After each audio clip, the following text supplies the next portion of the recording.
What up, gang? Hey, I have not made a video in a very, very long time because I've been freaking traveling and basically at the same time too just getting stuff done with the properties I've got. But I know you guys have been waiting for this, but this is my 500-mile review on the bike. You can see, I gotta tell you something, man. I've ridden a ton of bikes. Basically, I've had them all, raced them all, but this is by far my most favorite whip that I've ever had.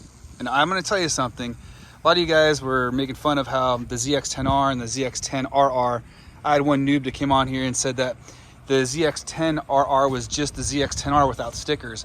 There is no way you could be so highly wrong. I will tell you that the actual exhaust on this particular bike, once we flashed it with the AT2 on the Yoshi, we gained almost 36 horsepower top to bottom.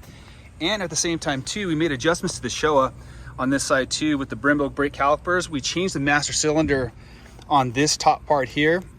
Also the velocity stacks inside here were also replaced, which gave us another 8 horsepower. So rear wheel horsepower currently right now is 208 on this bike. And the crazy part about it is we've got probably crank horsepower in excess of 226. So this right now is basically where we're at the current moment. I'm going to be making some modifications also to possibly to the rear set, not rear set, the actual sprocket. And I'm going to be changing out this chain probably to a thinner chain as well. So we're going to work on that one possibly within the next several weeks. But for all intents and purposes, I'm really, really pleased with the horsepower of the bike. Super pleased also too with just the performance of the Rizomas. You guys can see. Got a little bit of bugs on there because we were riding the other day. But I definitely am very, very happy with this particular purchase. It's not a cheap bike. You guys know this is a $30,000 bike. A lot of people can't afford it.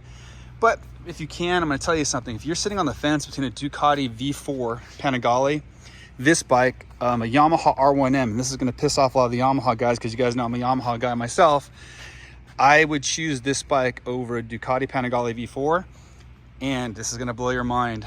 I would choose this bike over a Yamaha R1M. Now, you guys have been messaging me on Instagram and also on YouTube, asking me specifically if I got the final spec sheets for the 2024 Yamaha R1. I have not.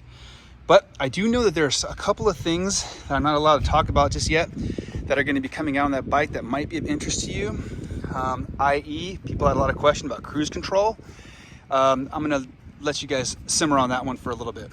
This bike, even though it is a super fast bike, still has cruise control. So I got to tell you, riding this one versus the other bikes, and for the price point obviously too, it should have that kind of stuff. But again, the BMW S1000RR, BMW M1000RR, I've ridden both of those bikes. I still like the ZX-10RR better than those bikes. Why? Because at high speed, and a lot of you guys don't know this because you probably haven't taken these bikes out on the track, at high speed, the S1000RR vibrates. It vibrates really bad. Up over 140 miles an hour, the bike vibrates. You get this hum all the way through the handlebar into the actual tank. And the crazy part is that you've got, you're spending a lot of money obviously on that bike, but this one here, I have not had that problem at all.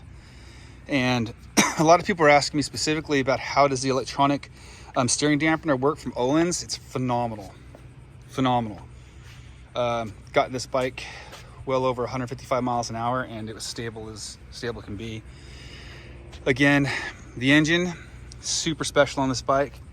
Power transfer from gear to gear, I'm talking 1 to 6, extremely smooth. When I had this flash by Chris Moore at Mooremafia, he did basically turn off the decel on this bike, which gives the quick shifter basically a stock approach on there. There's no, you guys know when you flash these bikes, especially if you're using a Woolwich tune on it, coming down range from 6 to 5 or 6 to 1, 6 to 3 is extremely rough. That does not occur on this bike because I had Chris basically turn off the decel on it. And I have not even noticed, he must have done something too when he remapped the actual fuel map on here. But even when I take my hand off the throttle, I don't get that jolt that everybody talks about.